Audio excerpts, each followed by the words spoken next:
On today's episode, we are getting into the latest space news, including new images from the James Webb Space Telescope, big news, and even bigger drama at rocket startup Firefly. NASA has concerns about Starlink. We made a mistake about the SpaceX rocket crashing into the moon, and China released plans for a fully reusable two-stage rocket that looks oddly familiar. So let's get going. This is the space race. We have a brand new image from the James Webb Space Telescope that illustrates the progress being made in aligning the 18 primary mirrors that make up its golden dish. You may have seen a couple weeks back when the first ever image from James Webb was released. It showed 18 points of light, all randomly scattered around the frame. These were actually 18 photos of the same star that had been composited together. The reason the points were so random and misaligned is because the 18 hexagon tiles that make up the Webb's primary mirror were also random and misaligned. That's not a bad thing. That's just the state that they have to begin with after a very complex unfolding process. In a new image released by NASA, we see another example of the 18 points of light composited into one image, and this time they are all still misaligned, but they do not look random. We can now very clearly see that the points in the image are mimicking the shape of the hexagon tiles that make up the James Webb mirror. Right now, we can almost think of it like 18 individual telescopes, all pointing in slightly different directions. This step, called segment image identification, identified which mirror matched to which point of light, and then adjusted the alignment into the corresponding position. We can see there is a pretty broad range of focus going on here, and the larger the dot is, the more out of focus that corresponding mirror is. Clearly, each of these stars' points of light is still a long way from producing deep space images like we are used to with the Hubble telescope, but the next two steps to work towards that are segment alignment and global alignment. This will bring each of these 18 points of light reflecting from each of the 18 primary mirrors and originating from the same source into focus. At that point, the teams can begin image stacking, where the 18 points are brought together to form a single point of light. Firefly is one of the leaders of the new generation of small rocket launch startup businesses. They've so far had one launch, which was pretty successful in the sense that it got off the ground and flew incredibly well before randomly exploding in midair, which, for the record, is no big deal. When we're talking about a new rocket from a new company, you've got to break some eggs in this business. SpaceX still blow up stuff all the time. Anyway, that first launch attempt of the Alpha rocket was in September 2021, and the company has been pretty silent ever since, until now. Firefly Aerospace has released an update video showing the first and second stages for their Flight 2 vehicle have passed acceptance testing following the failure of its first flight. Firefly began investigating to find the root cause. The cause of the engine shutdown on the first flight was discovered, and corrective action has been taken for future vehicles. In this update video, we see the flight to first stage behind Firefly to Markusik. They also show off the full duration acceptance testing both stages went through. This update follows news that Firefly Aerospace founder Max Polyakov sold his 58% stake in Firefly to Tom Markusik for $1. What's the deal with that? Well, it's actually been the U.S. government who are the ones attempting to oust Max, who is one of Firefly's co-founders, and the feds are citing national security concerns for their actions. As far as we can tell, this all revolves around Max Polyakov being Ukrainian, and you might have heard recently about some stuff going down in Ukraine involving the Russians and a potential World War III scenario, which in my opinion is a grave exaggeration, no matter how many times the news media say it, but it is still a very big deal. But anyway, aside from his country of origin, we have yet to see any evidence that Max is involved in any compromising situations. He had previously stepped down from the board at Firefly to help ease tensions, but things got serious early in December 2021 when the company halted plans for their second launch after the US government specifically asked Polyakov to divest his share in the company, now in a move that shows the world he was not in this for the money. Max has sold his entire stake in Firefly for just $1. Again, that's 58% ownership in a company that could go on to be worth billions in the future, all gone for the price of a bad cup of coffee. And Max is obviously pretty emotional about it. He wrote his feelings on the matter in a Facebook post. Obviously, English is not his first language, but we can clearly understand how upset he is about this, saying, quote, "I am giving up for $1 consideration all my 58% stake in Firefly to my co-founder and partner Tom, dear CFI U.S. Air Force and 23 agencies of USA who betrayed me and judged me in all your actions for past 15 months. I hope now you are happy. History will judge all of you guys. Max, love Ukraine.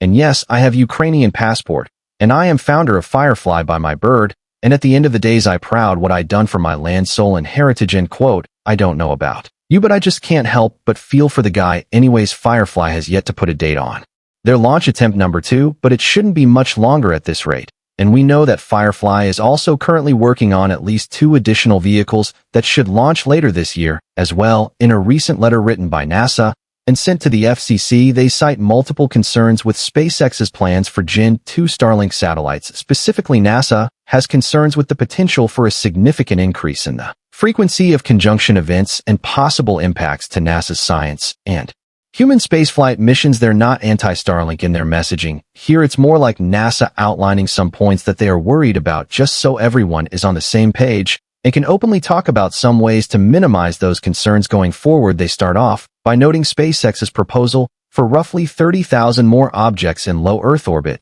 that, quote, have the potential to impact NASA's operations and the safety of NASA assets. NASA continues to cite the risks the expansion of the network would cause to both scientific and human spaceflight missions. NASA are worried that the plan for Starlink Gen 2 satellites will have a major negative impact on Hubble's observation capabilities, saying, quote, around 8% of composite images captured by the Hubble telescope are impacted by satellites captured during exposures. The Hubble telescope is in an orbit at 535 kilometers. This proposed Starlink license amendment includes 10,000 satellites in or above the orbital range of Hubble, a situation that could more than double the fraction of Hubble images degraded. Furthermore, degradation severity will increase as the orbital proximity of the obscuring SpaceX Gen 2 satellites in relation to Hubble decreases. I think we can all agree that it would not be great if we couldn't get clear photos of deep space. The James Webb fixes some of this, but it's not a replacement for Hubble. The two are supposed to work in tandem. They also have worries over the impact of Starlink on launch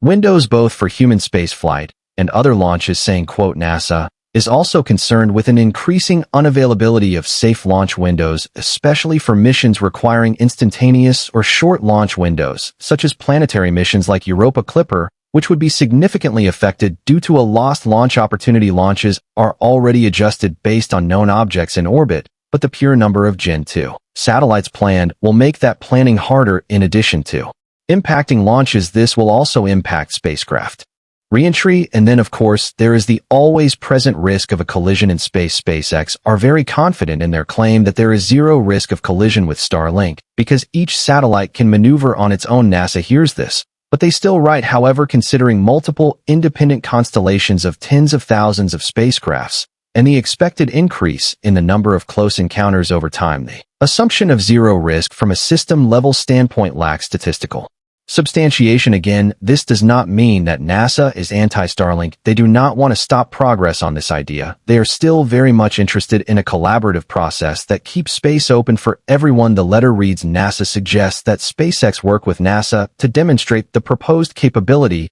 with increasing volumes of satellites prior to each successive launch so that it may troubleshoot any issues that arise and make adjustments as necessary. This incremental approach would allow SpaceX to gradually prove their concept of operations and troubleshoot any issues that arise along the way. It's a controversial subject for sure, but what do you think? Should SpaceX be free to do what they want with their capabilities, or is it better to slow down and work with NASA? Hey, I remember when everybody, myself included, was saying that a SpaceX rocket was about to crash into the moon. Yeah, that wasn't quite true. I mean, a rocket is definitely still crashing into the moon. That part is real, but it's not the upper stage of a Falcon 9 that's going to do it. Not our fault. We had wrong information, and without our very own high-powered telescope to confirm these things, we have to go with what the astronomers tell us. In this particular case, astronomer Bill Gray reported January 21st that an object designated WE0913 that was on a trajectory that would collide with the moon on March 4th. Gray had previously identified this object as the upper stage from the February 25th Falcon 9 launch of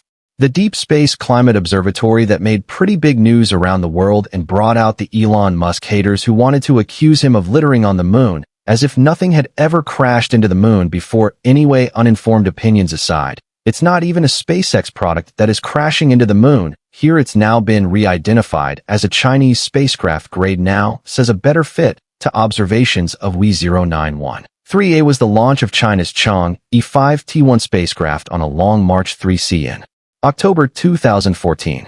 That spacecraft flew a free return trajectory around the moon to test the ability of a sample return capsule to survive re-entry and land on Earth. Much like with NASA's Starlink worries, this lunar collision is just the beginning of a larger problem. As the capabilities of modern aerospace vehicles improve, it's going to become easier and easier to reach lunar orbit and even the moon's surface, and that means different countries and companies will be sending more stuff, unlike the Earth, which has a dense atmosphere that can burn up pretty much any rocket-sized object that tries to enter the moon. Has no protection from space junk or renegade spaceships and satellites on collision courses. Okay, here's a fun story. China just released their plans for a low-cost methane fuel-burning two-stage rocket that will be fully reusable. The first stage booster will come down for a vertical landing under rocket power. The upper stage will use aero wings to fly through the atmosphere in a controlled descent before restarting engines to come down for a vertical landing. Sound familiar? Well, it kind of seems like the Chinese have been copying Elon Musk's homework,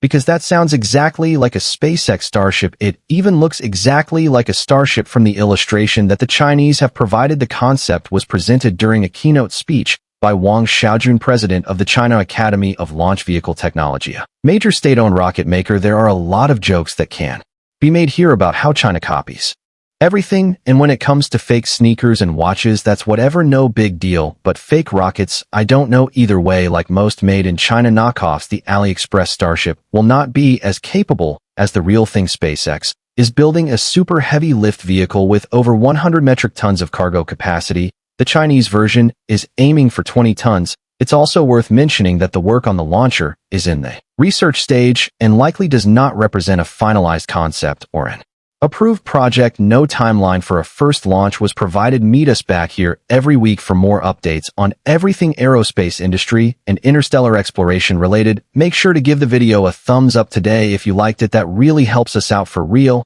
And subscribe to the Space Race for more videos just like this. We do one long-form essay and one news update every week. And if you'd like more, we've got 2 more on the screen for you right now.